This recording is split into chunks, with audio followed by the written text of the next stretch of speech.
as we are holding ground and thinking strategically, I think that it's very important for us to recognize the importance of bringing students into the conversation. So as we think about our students, as we think about the importance of connecting, as we think about the ways even that we'll engage over the next few days, it's critical that we invite students, alumni, people that we've worked with to be part of these conversations. And that's part of why I was so excited when I got CC'd on an email um, and learned that Salsabil Qaddoura had been asked to be the keynote today. So Salsabil is a very gracious student who ended up in a first year writing course with me. It's always hard for me when I get the students who don't need it, who are in the class. And so I'll pull them aside and say, you really don't need this class, but you're welcome to stay. And I'll try to coach you about why you're a good writer, what makes you a good writer, and how you can develop that skill. And usually they're gracious enough to stay with me for the rest of the semester. The other thing that was unique about this class is it's a class designated for honor students. But many honor students have AP credit or have already taken college writing in a high school experience. So there aren't enough to fill all 25 chairs. So it's not quite half and half, but it's always close. Students who are not in the honors program and students who are in the honors program. My challenge every semester is to not look. I don't want to know who's in the honors college. I don't want to know who's dual enrolled between high school and college because we do get students through dual enrollment who, as 15, 16, 17-year-olds, are already in the college classroom. And then we have our honor students who, historically are kind of the rock stars of the university and have a lot of opportunities for undergraduate research. So I don't peak and I don't want to know. I want to work with everyone on the same scale. Um, but it is interesting to then see who leans in, who helps one another, and how they build together. And Salsabil was part of one of those courses where the campus put students together. Some were genuine high school students and they were dual enrolled. Some were college freshmen. Some were people who were unsuccessful in previous courses and got to revisit and be with me, which I always kind of feel sorry for them because they point out that my class is not like the other one, which was easier. And now they're stuck trying to pass with me, as well as people who come to campus and are part of the honor studies program. Some things about Salsabil that I didn't know at the time, or I would have definitely said, don't take my class, or that she'd been named the Indiana High School Journalist of the Year. Not not typical for my first year writing class. Um, and since then, Salsabil has won a campus award for creative activities, the very first one ever won by ePortfolio for her digital humanities project that includes flash film and visuals. Salsabil is the editor of our college newspaper. Um, and most recently, Salsabil has agreed to work with us in the ePortfolio studio, which meant she spent about 30 hours last week helping prep for the annual meeting and sitting through the annual meeting and being part of many of these conversations. So Salsabil, if I know you, 3 extra minutes will be something you enjoy. So we welcome you to take the mic. Thrilled that you're with us today and grateful for the opportunity to hear more about your experiences with ePortfolios. Thank you so much. And all of these words were too kind and generous. If you finally get to see my work, you might question Debbie's introduction a little bit. I'm about to begin my presentation, but first I want to say thank you all for being here and for allowing me the opportunity to speak from my perspective as a student. I don't have a PhD or a lot of the fancy stuff that most of you do have, but I think what is valued in a lot of these conversations is how the recipient of these practices is viewed. So as a student, I hope to share my perspective in that. Not to overcomplicate things, but I just dropped something in the chat. So my presentation will be through menti.com, and they have a few interactive parts in it. So feel free to use your cell or add another tab on your computer and use that join code so you can follow along my presentation. And as that's happening, feel free. The first question is to drop where you're tuning in from. I think we all know where everyone is coming from, but it gives us time for everyone to file into the Menti. And I will go ahead and share my screen also.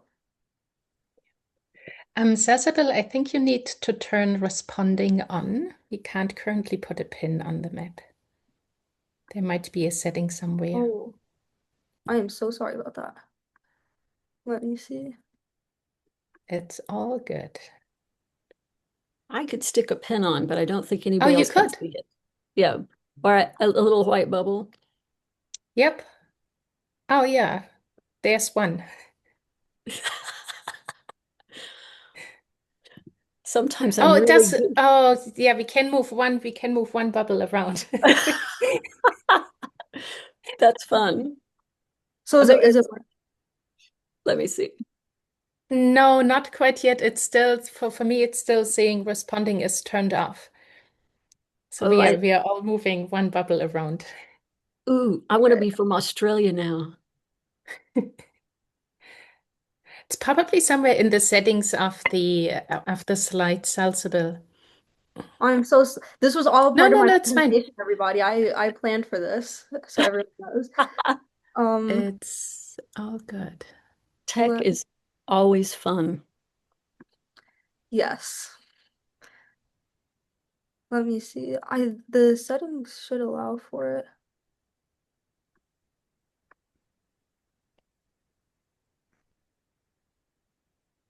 It says enable It's participation. participation.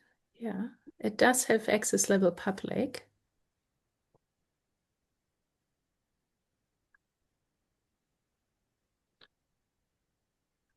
Oh, that's participant names. Yeah, I'm not sure what's going on there, but maybe that I only have two other interactive slides here. Maybe we can just use the Zoom chat box. That, So yeah. I hope that works for everybody. Okay, well, feel free to use the Zoom chat box as I continue on to the next slide. But this is where we, we will be at for now. Um, okay. So first, Debbie was very gracious in giving an introduction, but just to add to it, my name is Salsabil Qaddoura, and I am an undergraduate senior now in pre-law. I'm in an accelerated BA/JD program, so the goal is to start law school in 27, 28. In the meantime, Debbie has extended a gracious opportunity for me to work in the ePortfolio studio. So that is my dream come true if law school doesn't work out. I can just hang around.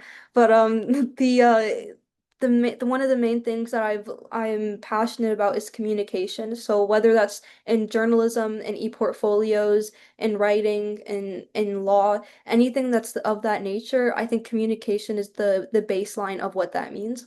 So, the question that it comes back to is why ePortfolios? Why is that even a question? Why are we all in this meeting right now? And I think it goes back to that same root of communication. So this presentation, I aim to get to the root of multimodality and metacognition. And I have some quotes from people that are in this, some celebrities that are in this call right now. So I hope we can learn from that. Okay. So, 55 minutes is a lot of minutes. I do enjoy the few extra. Thank you, Debbie, for giving me those. But I will try to keep my presentation itself as brief as possible and keep the bulk of it for conversation and Q&A. So, in the Menti, this is the code is inaccurate on this slide, but if it's not working for you, then feel free to type it in the chat. But in one word, what does an ePortfolio give a student that a stack of essays doesn't? and you can feel free to reply. I'm not sure if it'll populate on here. That works now. I can see that we have a text box as well. Awesome.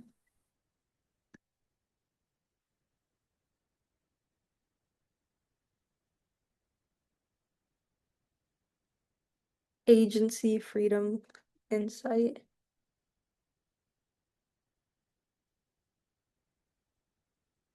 flexibility, fun. Love that. Reflection.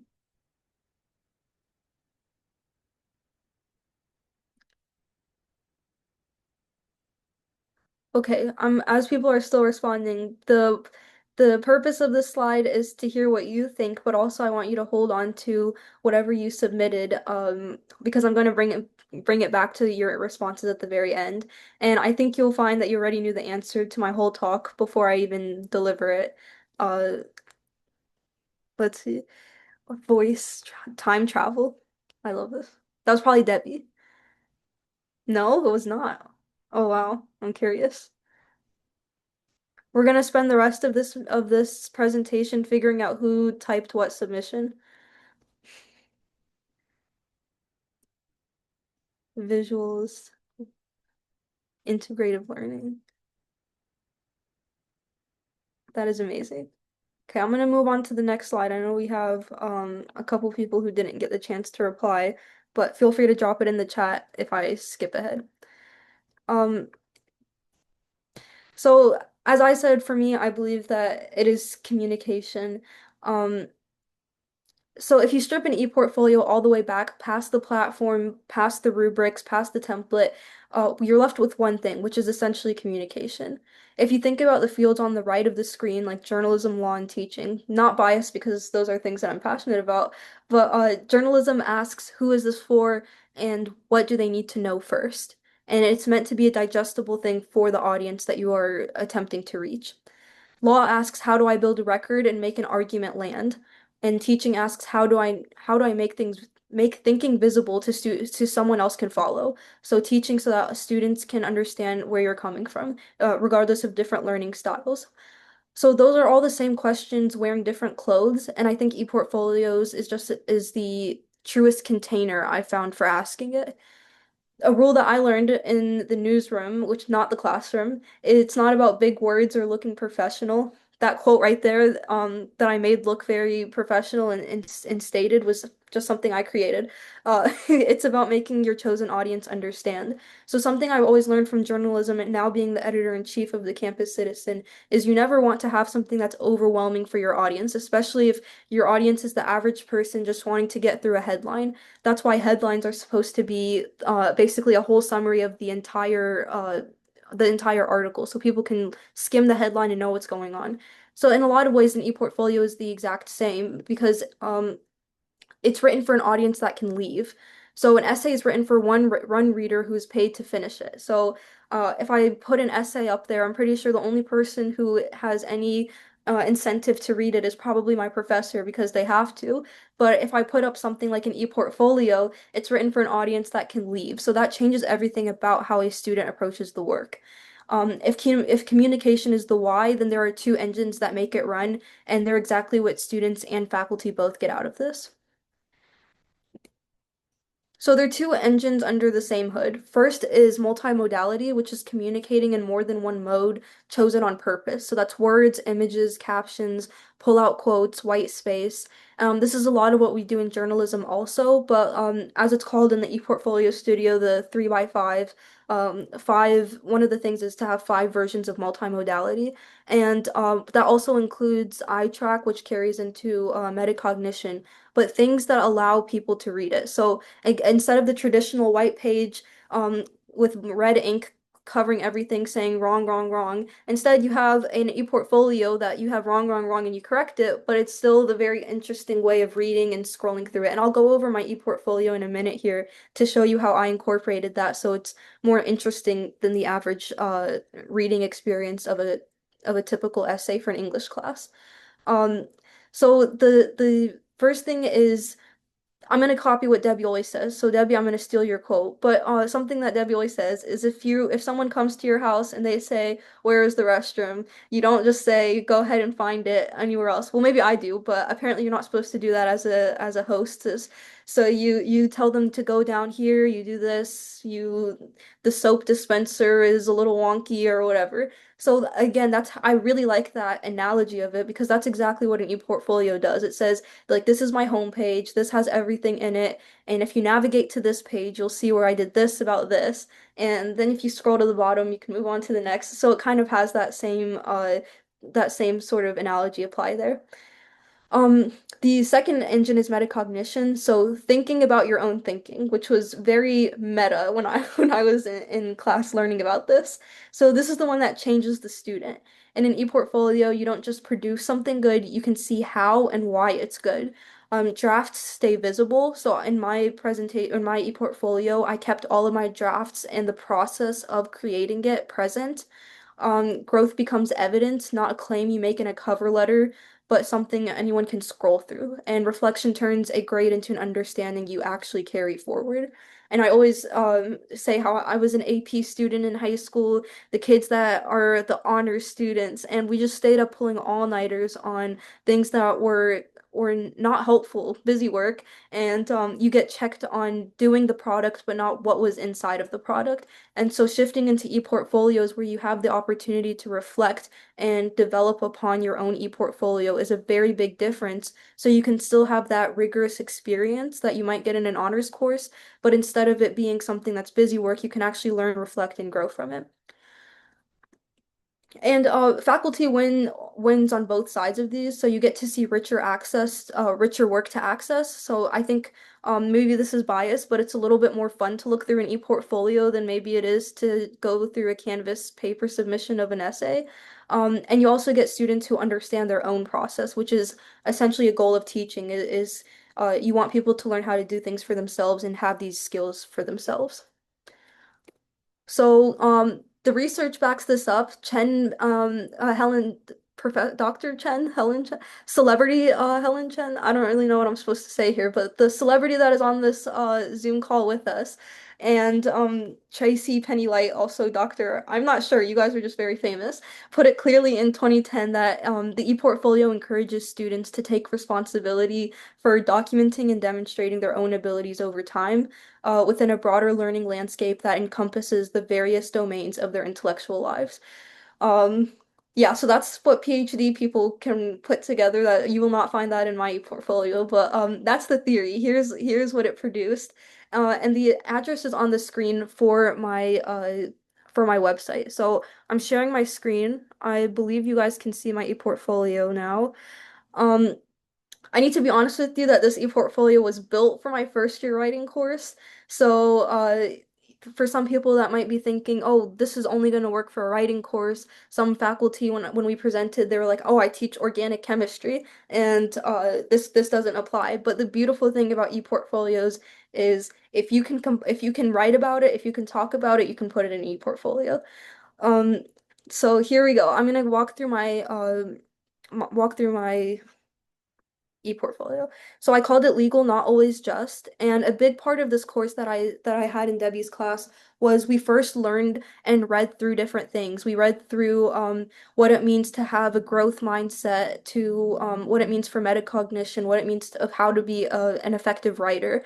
And so then when we got into the experience where we got to choose sort of our main topic, I chose something that was resonating with what I am passionate about, which is the field of law. So the interesting thing about this is it was the same class and a lot of the result was the same as far as the context and the syntax of the essays and the ePortfolios, but the topics were very different. I always remember the person who his dad is a truck driver, and so he spent the entire his immersion experience and his ePortfolio was about truck drivers. Or someone was talking about how there's a bunch of dead birds on campus because they're into environmental studies, which is not something I ever paid attention to. So we all got to have this, instead of it being a cookie cutter experience, we got to choose something we're passionate about, which later I'll get into that allowed us for ownership, which empowered us to put in our best foot forward. So that said, this is my homepage, which we sort of always jump back to once we finish all the other sections to compile it back into one. Um, but the first thing that we did was a film review. So we had to watch a documentary. We watched Unbranded as a class, which is a documentary about a group of friends that went from Mexico, who went on a horseback from Mexico to Canada, and it sort of just explores that journey. And so after we talked about it as a class and how we were supposed to evaluate the film, we ended up moving into something relevant to our topic of choice. For me, that was the Central Park Five, which is a very famous case. I'm not sure for those of us who are outside of the US if you've heard of it, but five wrongfully convicted teenagers in New York City, they were wrongfully convicted for a crime they didn't commit. And essentially, I break down what happened inside of the documentary. I also and noticed that there's images, there's hyperlinks everywhere, and a lot of this is different than an essay that you would typically turn in because the paragraphs are shortened, more like journalistic style of short paragraphs for easy eye track. We talked about the director and how that impacted the film, and then I also talked about the historical part of things. So, this is my whole first page on it. And as a set piece or a side piece, or in journalism, a sidebar, this is my I did something on media and how the media portrays different people. So for example, they portrayed the five innocent teenagers as animals using animal-like terms over 240 times.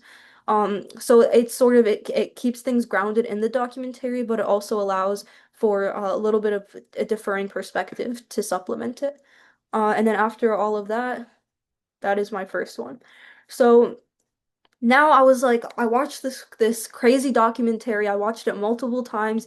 I can't believe this is the world we live in. But now what am I supposed to do? So the next step was an immersion experience, and as it sounds, I immersed myself in an experience, and I chose to go with the Marion County Prosecutor's Office. I went with the we have a conviction integrity unit. So again, with wrongful convictions, this is a relatively new unit in Indianapolis. The original ones are more in California and typically more democratic leaning states. I found in my research, but there is one here in Indianapolis, and I went with this woman named Kelly Botter, and she is a phenomenal woman.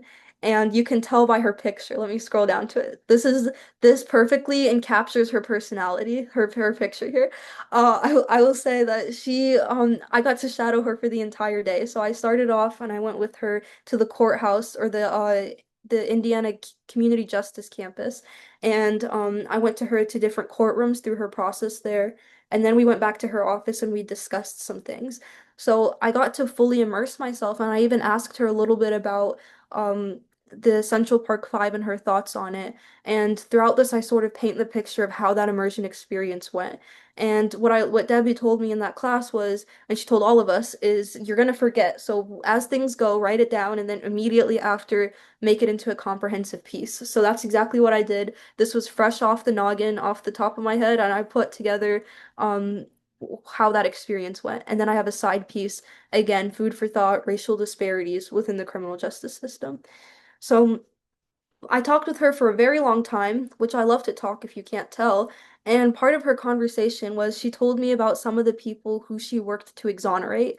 And it's fabulous for me because Indianapolis is, when you think America, you don't really think Indianapolis. You probably think New York, California, something more interesting. And so when I was doing this research, I never really grasped the idea that somebody in Indianapolis, right where I live, could have had this conviction against them and been wrongfully convicted. So one of the women that she exonerated is Kristine Bunch, and she had been in prison for 17 years. She was accused of killing her son in a house fire, which was later, after forensic science developed, showed that it was a technical malfunction of sorts. So 17 years is a lot, and I say this, I'm 18 years old, so that is the bulk of my life. And when I think about that, it was a difficult thing for me to comprehend because you can give somebody money as compensation, for their time in prison, but is that holistic enough? Does that help them with the mental strains of that? Does it help with she told me she left and didn't have dental care. She couldn't go back to school. She felt she was too old to, which it's never too old to go back to school, but she was sort of out of that point in her life where she lost a big portion of it and had to deal with the loss of her son. So that was an incredible conversation. I cried and we talked for 3 hours on Zoom. And I have most of the transcript here also, but it was a beautiful conversation. And the way it ended, it's easy to be a pessimist, so I like to try and become a little bit more positive. And I asked her, what do you think are steps forward? Or what are things that you are hoping to do? And one of the things that she did, this man right here is the former governor, Eric Holcomb, was she worked to get something passed into legislation, and it did. But when I looked at it, the legislation, I realized it's lacking a whole lot of things. So that leads me to my next section, which is my argument, where I argued that the House Enrolled Act that she helped work to get into law needed to be reformed and that there needs to be more holistic compensation. Back on the ePortfolio side of things, these are the orienting things under the multimodality. So time, the abstract of this, my thesis of it, so that if you were to quickly jump on this page, you would actually know what you're reading. And it's not like an abstract title that's like that leaves you on the hook. That's like, guess what? Scroll down to read more. Instead, it actually has everything that's comprehensive so that people can understand what's going to be on this page. So I covered that. I included this, a scroll through document, and I explained it all. And then I added another case that I read about from California of Timothy Atkins. Um, and then I continued the rest of the transcript I had with Kristine Bunch. So, and then I concluded it with a call to action. So you can see how these could have been an essay format. I could have given this to Debbie and she could have given it back to me ripped in shreds and said, do it again. But instead, I have it on a ePortfolio where I think at least it's more interesting to read. If you read something and you're like, I'm not sure about that, you can click on it and it'll take you to an external link about exactly what I'm talking about. And then if you, there's also under each thing, I have my works cited, of course, for each topic, my research notes, and how I did that for my immersion experience before I went there. Um, and then for my argument also. So my favorite part is the reflection because after this, I needed a therapy session and a whole lot of unpacking to do. So I did that here in this reflection page.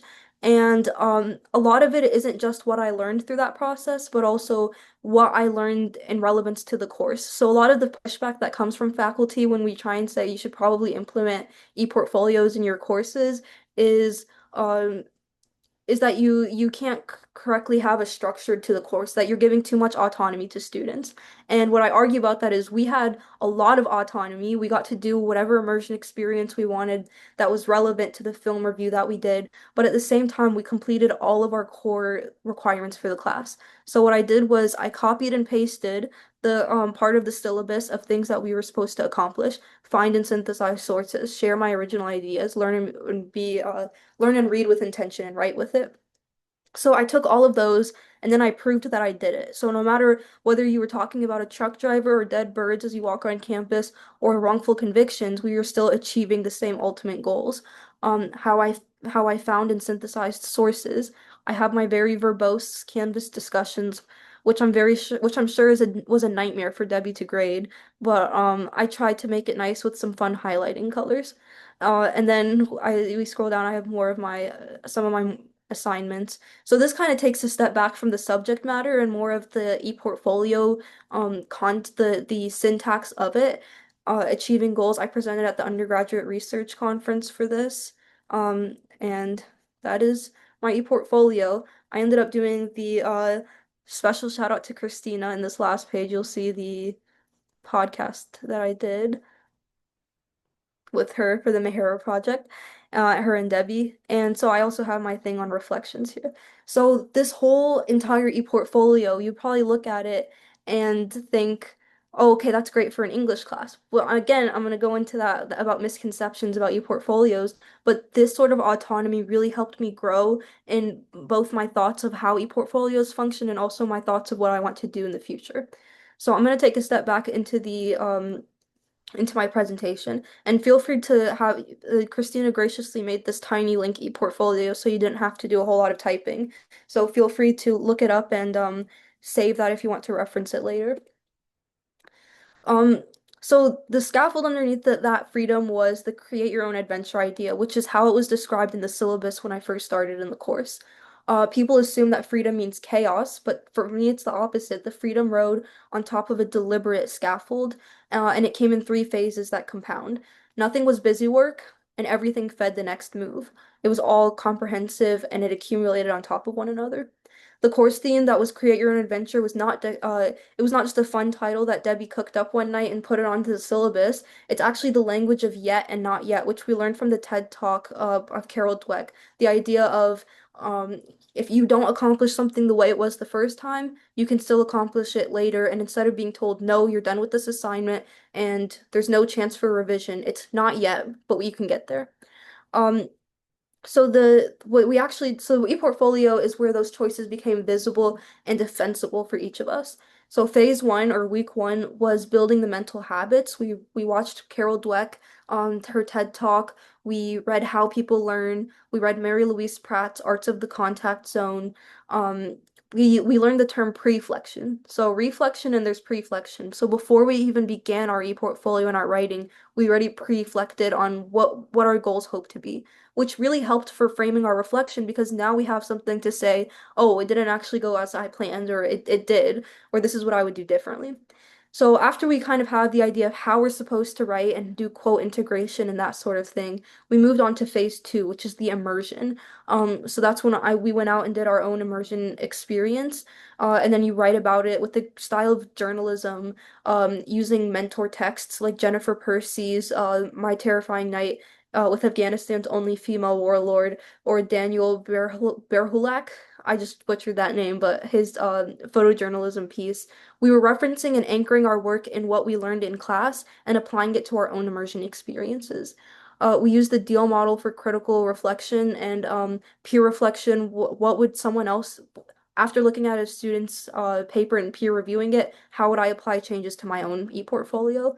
Um, and then phase three was the researched argument. So the real thesis, logical, emotional, ethical appeals, counter argument, rebuttal, fallacies, topic sentences, everything that shaped the claim.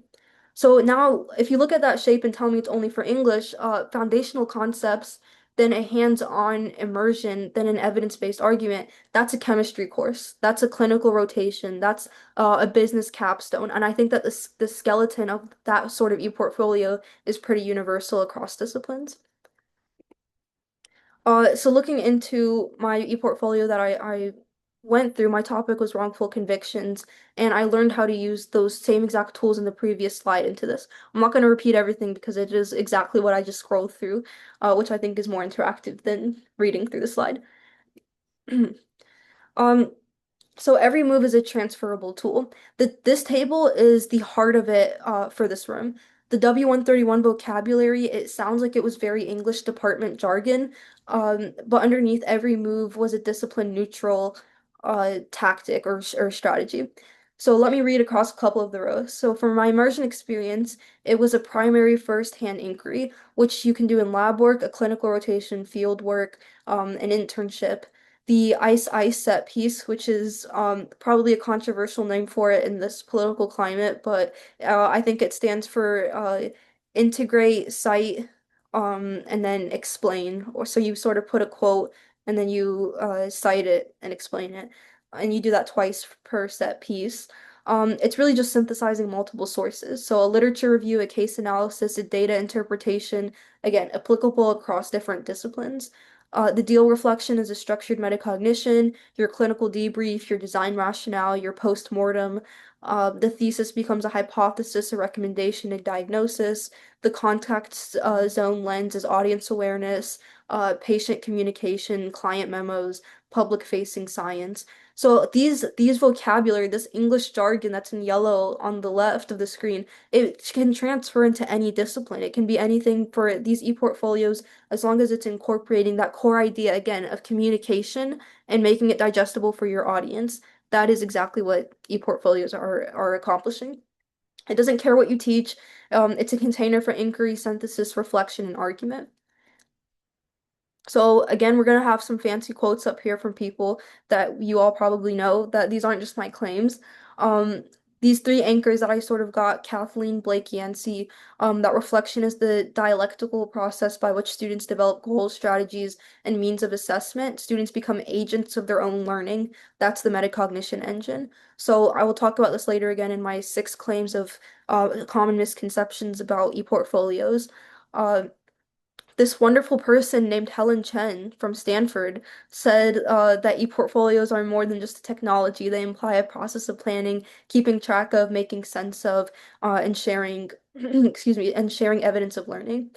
And then finally, again, Helen Chen and Tracy Penny, like, you're just a celebrity. I can't believe I'm on this call right now. Sorry, just give me a moment to recompose myself.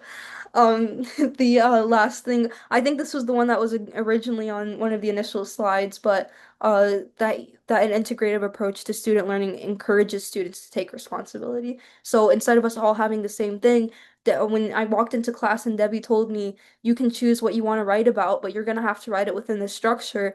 I said, "Oh, I'm interested in this." And so I had that agency. I felt that it was my responsibility to do well for it versus just an assignment I'm turning in. And an e-portfolio that you share with people, it's a little bit embarrassing if you don't put in a little bit of effort. So there was also that, which I don't think you could say explicitly in some of these quotes, but that is a big part of it, I believe. So on to the next part. It's about starting small. So for me, at least, it was for a first year class. An intro course is the ideal first home. It's low stakes. It's a shared template. It's very free to make mistakes, especially in the very beginning. Then as you go on, you can layer to it. You add it to a methods course, a capstone, a clinical, or a studio sequence. The same 4-move spine holds, but it just moves on to a more sophisticated level. And then you can carry it forward. Students keep building on one ePortfolio across years. So even if it's not required for a course, they'll love what they did and they want to beef it up and make it look really nice, and they'll just keep adding to it from a bunch of the other stuff that they learned. So this was the very first class I ever walked into, and I'm still adding to it now. So in a lot of ways, it's sort of a capstone in the idea that it's something that I'm developing on and researching and keeping in on the top of my head. So show of hands, you can do the little Zoom fun emoji or you can actually raise your hand. But who here has felt that a student's ePortfolio teach you something about them that you'd never seen in an essay? And you can also feel free to unmute yourself right now if you want to explain what you mean by that. I see Krista, Susan. So does anyone want to share out loud?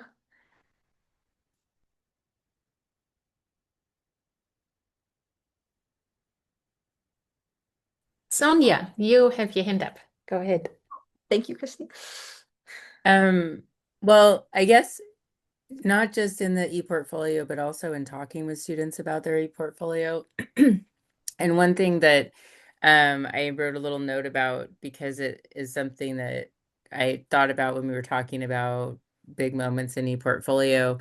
But I had a student, and actually they were interviewed, and I think it was with Gail that I did the video for, but and she said that she didn't realize that her own lived experience was relevant and valid to her academic journey and her academic identity, and that the ePortfolio helped her understand that. And so I think that speaks to what I learned from my students is they share themselves as well as then their learning. And it's really a lens into how they're taking that information in and processing it. And I think when they see each other's portfolios, then it like helps them find common ground and really is very humanizing. Definitely. And I even think that just the design aspect of it, of what people choose to incorporate, like if someone wants to have a very floral design or a very modern retro design, that even tells you a lot about the person also in an indirect way. Would anyone else like to share out? I feel like the roles are switched and now I'm the teacher. This is awesome. Okay, I guess, oh yes, Krista, sorry. That's okay. Yeah, so, you know, I use ePortfolios as like more of a learning tool in a career development course.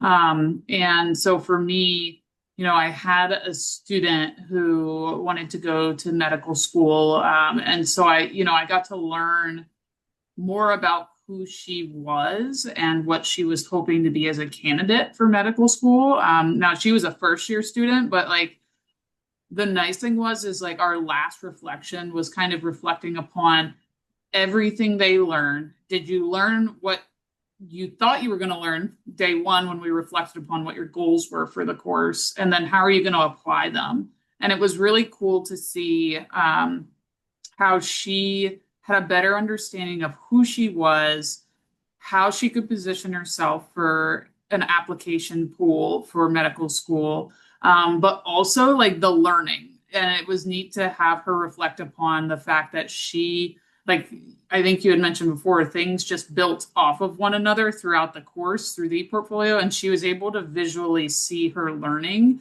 in one space. And she valued that, like, it felt like a holistic view of who she was developing into as what she will be as a professional when she hopefully gets into medical school and becomes a physician. So it was really neat to like be able to learn about how effective it was as a learning tool for her to better understand herself and her career goals. That is amazing. Thank you so much. And medical school is way above my head, but I think that it shows that it can be applicable across discipline. Yes, Sonia, what do you have to say is probably better anyway. No, no, no. I just put my hand up for when you're done. You No, no, can no, please. go. I was just saying that I But agree. just like what was just said, I just made a note about confidence in learning. And I feel like I can see the difference between when students have the ePortfolio process and when they don't, in terms of how confident they are in their knowledge and how they talk about it with other people. And that's something that isn't necessarily visible in the ePortfolio, but it's the outcome of the process, and which you are giving a very good example of here today. Thank you. And you should teach. I don't know about the last part, but I think that you're completely right, especially with that reflection portion, is we get to take a look as students of what we did and what we learned from it. And instead of just a reflection that we're scrambling to hand in by 11:59, it's actually something that allows us to explain that process that we went through. So it gives us that sense of ownership and thus that sense of confidence that you just described. So that is amazing. If you have any other thoughts, please feel free to drop them in the chat in the meantime. I'll try to hurry up this side of things so that we can have more of this conversation. My next thing here is my 6 claims about ownership. This is what Debbie and Christina in that podcast, what we talked about was sort of anchoring things on, there's a lot of faculty pushback. There's a lot of people who've been doing certain things in a certain way and they don't want to change how they do things. So a lot of the thing is the pushback comes from senses of a sense of ownership. It doesn't apply with my discipline. I don't need to do it. Things have been working well the way that they have been. All the excuses that you hear with change, but we're here to battle that. So and I want to say that that was a joke. So it's okay if some faculty have their own ways and it's been working. But a lot of the benefits of ePortfolios should at least people should at least be open-minded to them. So my first of the 6 claims is is that the fear is simple, that give students this much freedom and they won't engage with the structure of the class. So I want to correct that flatly. Ownership doesn't compete with structure, but it's what lets students reach the potential the structure was built for. So when you have a certain structure and you say, this is what you can reach and you set a barrier there, then students are probably going to fall short of it. But if you say the sky's the limit, then you allow students to reach wherever they need to reach. So especially by having that sense of ownership, regardless of discipline, it does not undermine structure. You can still have the same things of the course checked off, the same parts of the syllabus, the same way that my whole course had different topics to cover, and we still checked off the same boxes. My the Yeah, I don't have anything else to say here. That's too long. Okay. So if we look at the next slide here, my claim 2 answers the obvious worry that freedom without scaffolding is just intimidation. This course removed the fear first and then handed over the wheel. So the progression was deliberate in those readings and metacognition, annotation, drafts, peer review, building the ePortfolio.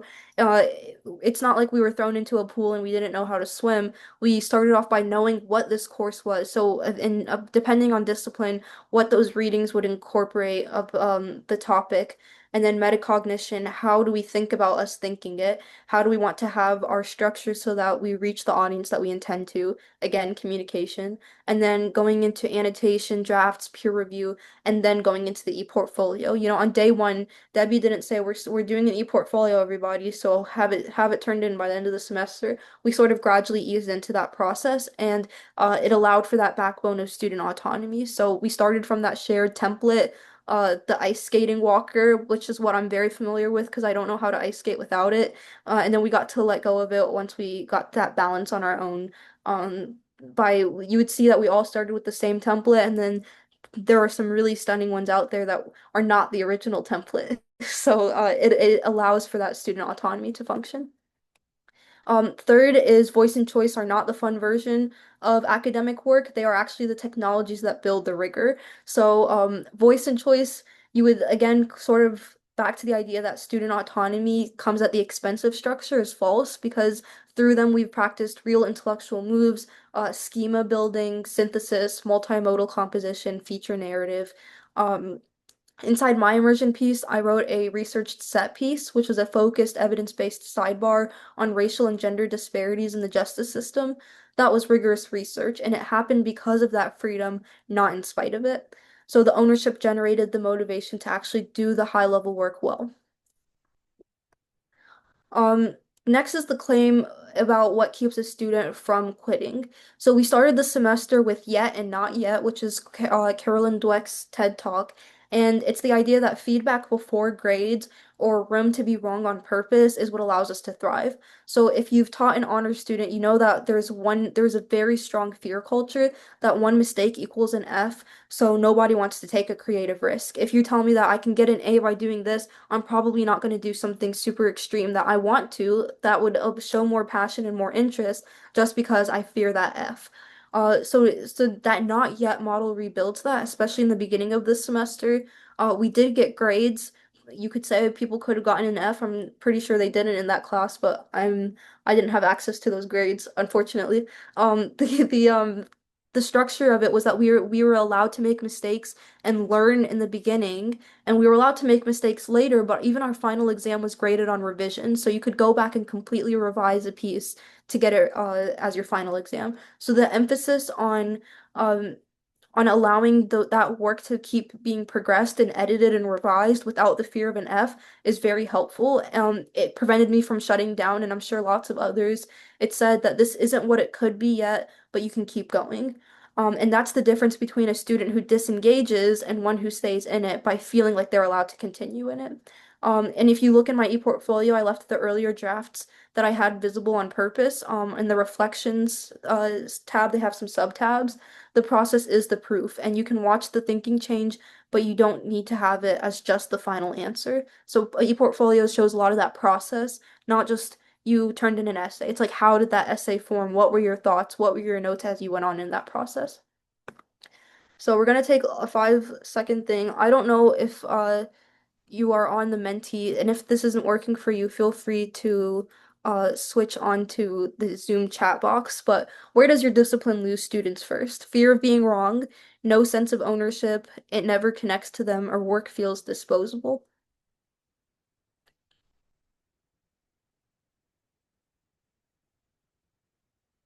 Fear of being wrong.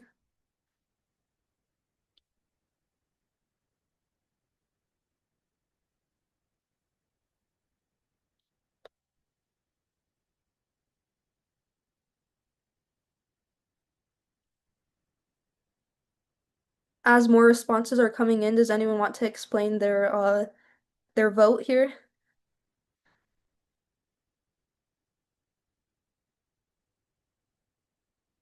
Oh, we have an outlier and it never connects to them. Who's gonna put one for no sense of ownership? Going once, going twice.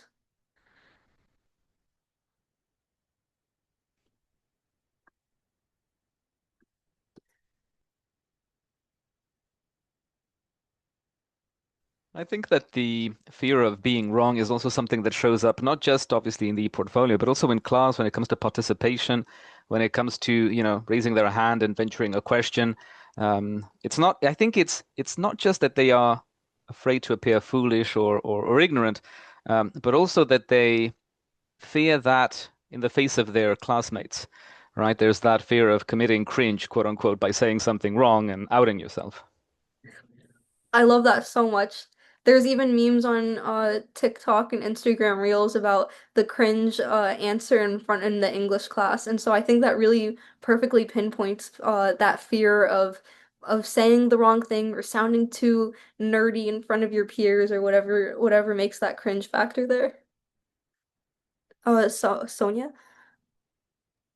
I just want to double down on that, and say I did a survey or like a reflection exit ticket for students in the beginning of the year around academic identity. And fully a third of them said that they didn't speak up because they were afraid of being canceled or being wrong or like being judged. And I just went back to them and I said, a third of you said this, so this is a problem because we're silencing people. So like we need to figure out how to make the classroom environment a space where people feel like they can talk and can speak and bring their voice. So I just think it is such a big obstacle to learning and confidence and being successful. And that we just don't have a culture of mistake making and celebrating like what you learn from that. I completely agree, and I've even heard some of that from peers about if in other courses about if they want to do something politically related, for example, and they have very differing views. I don't think that it compromises my views to learn and appreciate that someone else has their own. So I think creating that culture where individuality and your opinion is fine to be shared even if disagreed with is a very important part of things. Andrew. Helen, I see your question about 2, 3, and 4 being related, and I'll raise you an even more galaxy brain take that 1 is related to them too.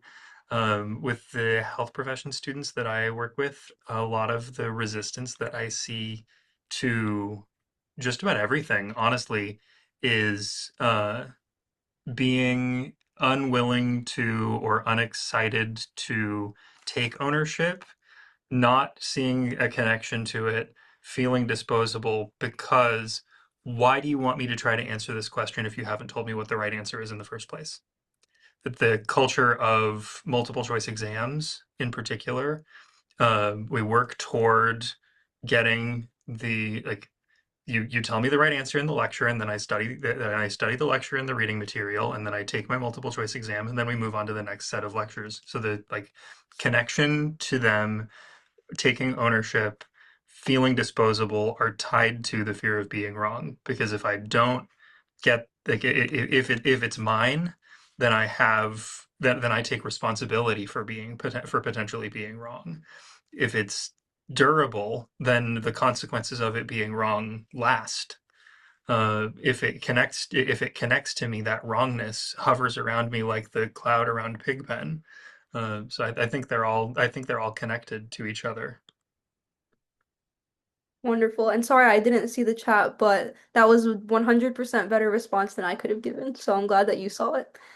I'm going to go ahead and move on to the next slide, but if anyone still has remaining thoughts on this, feel free to put it in the chat or hold on to that Q&A or conversation section so that we can discuss it.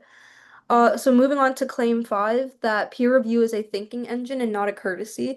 I always remember doing peer reviews in high school, for example, and it was pretty much just for the sake of the assignment. You look at it and then you have to say what was their topic sentence, and then once you find it, like a little word search, you then just sign your name at the bottom of it and say what you learned. So I think that in the case of ePortfolios, how you frame that feedback can be completely different, and it can run continuously through brainstorms, through drafts that we are sharing with the whole class, whether it's via Canvas or whatever international learning platforms other people here use. I'm not familiar with them, but instead of it just going between the professor, it allows for that collaboration between students.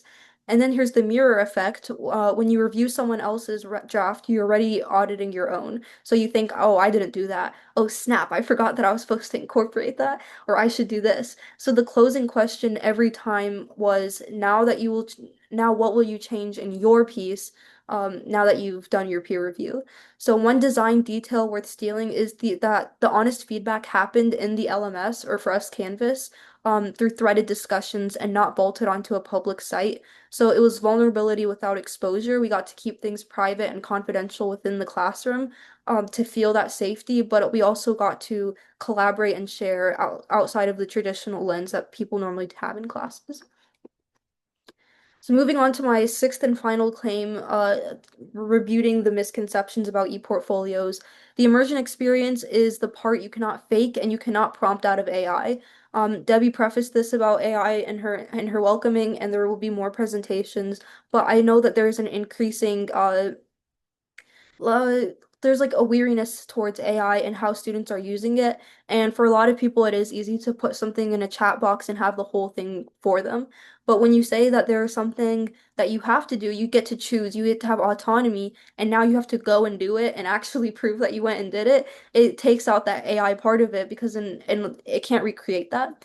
For example, I spent the full day shadowing the conviction integrity unit.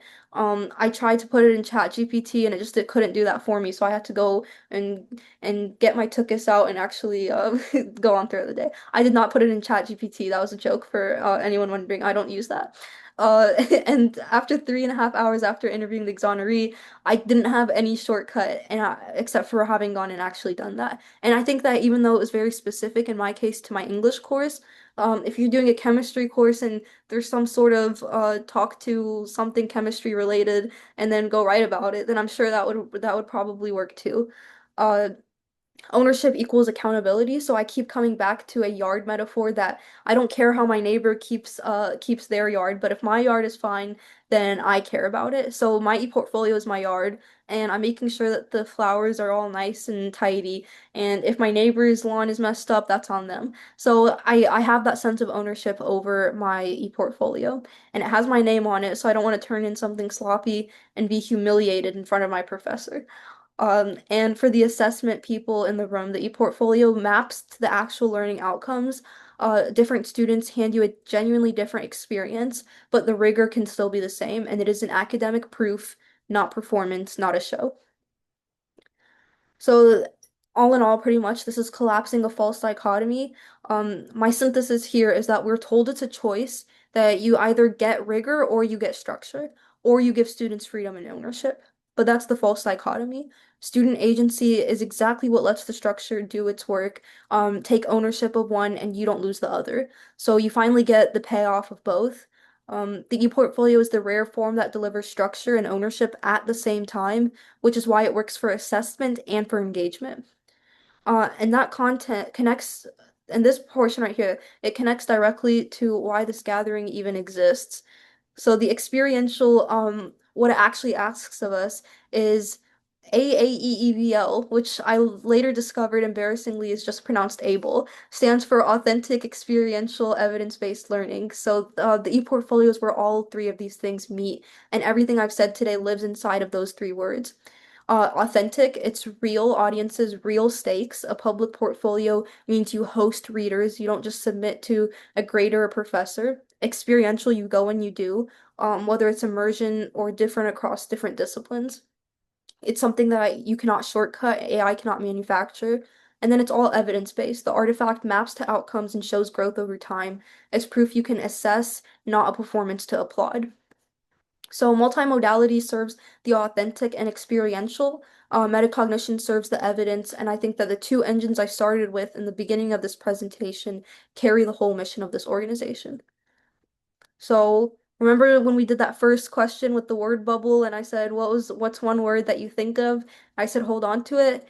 You guys already knew the answer, and I knew that you guys knew the answer, which is why I prepared the slide that says you already knew the answer. The words that you chose in autonomy, growth, ownership, it wasn't just about a platform, it was communication finally having a home that fits into how students actually think and actually learn. If faculty want students to remember what they worked on and be proud of it, then the ePortfolio is the way to go. I'm living proof I still scroll through mine and I smile, and I reminisce about the good old days. So now we're at the very fun part where I stop talking, and I want this to be open to anyone else. If there's questions, I kind of have some mock questions up here, but you can also feel free to ask or discuss anything that you may have. Thank you so much.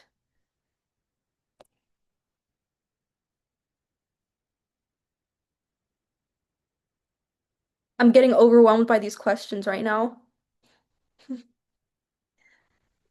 Thank you so much, Salsabil. If you want to drop a question in the chat, feel free to, but go ahead and turn your mic on and ask for some hard questions. Well, not too hard. I don't have a hard question, but I do have an observation that as you were going over your presentation, like some real benefits for teachers of ePortfolio practice. And so, Debbie, I'm sure that you have experienced this. If you adhere to a process and you allow students to choose how they use the process, what their subject is, you end up learning about so many different things. Like I've had my brain increased hugely by my students telling me things like I wouldn't choose that topic, I get to learn about it now. And so that's really awesome. And it's never boring because it's always exciting to see someone like get excited about learning and gain confidence in their skill set and then be proud of what they're doing. So like it's just for practitioners, for educators, I think like there's so many benefits to doing ePortfolio and using it in the classroom. And you're again such a great example of why we should be doing this as our process for learning. And I would just thank you for everything. I don't have any hard questions for you because you answered everything. And I took some photos of some of your slides that I want to particularly remember. And so thank you for sharing your own expertise and like helping us enrich ours. Thank you. Expertise is a generous word, but if you want to reference the slideshow, I'm pretty sure that it can be shared, perhaps. I don't know if Christina. Yes, okay, awesome. But thank you Yeah. so much. Those are such kind words. I'm blushing right now, so maybe I should turn my camera off. Any other questions or and I thank you have a all for question. I have a question. You really talked about a lot of rich experiences that accompanied the development of the ePortfolio, and a lot of that had to do with relationship with your instructor, relationship with other students. And I'm wondering how you would see this working in a strictly online asynchronous class. You have any advice about what that would look like from a student perspective to get engaged in the way you were engaged? That is a very complicated question, and I'll pretend that I have the answer. But I think that in a lot of ways it can still function online the same way, just because through Canvas or the other LMS platforms that are used, you can still have those Canvas discussions. So, for example, our class only, if you really think about it, we only meet twice a week for 3 credit hours. And a lot of what we do is also homework outside of class of putting things onto a Canvas discussion thread, for example, or putting our piece up. And Debbie always said you reply to the person above you and the person underneath you, so everyone gets that engagement. So in a lot of ways, those same exact tactics that are used in the in-person class are the same ones that are being used in online courses. And so that relationship with the instructor and with the students can still be developed. And the fact that you would perhaps still have an immersion experience of sorts, regardless of how that's implemented, I think that still allows for that engagement. And I think you still lose some things in it because obviously nothing's the same as face-to-face instruction, but I think it could still definitely work even though it is asynchronous. And just so that we also have it on the recording, what Tara put into the chat, she said, as a student, I know ePortfolios can function in an online course. I found it easier to get to know my peers through their portfolios rather than just their discussion boards. It's a bit harder, but closes the gap more on peer engagement. And So for those that of you who complements don't know nicely. Tara, oh, sorry, who was Go speaking? ahead. Oh, I was just going to say, for those of you who don't know Tara, Tara could have easily done this presentation better than I am. People are threatening me by saying I'm the new Tara in the ePortfolio studio, but I can't reach that status. So, I'm not at Tara's level, but Tara, that is completely accurate. Thank you. No, don't listen to Tara. Let's remove that from the chat. Sorry, Christina, were you saying something? I didn't mean to interrupt you. No, no, no, not at all. Okay. But I think that is where we, unfortunately, in a way, have to put a stop now. Um, it's been really, really awesome revisiting the claims that Salsabil made because, of course, I had already heard about them earlier in the year.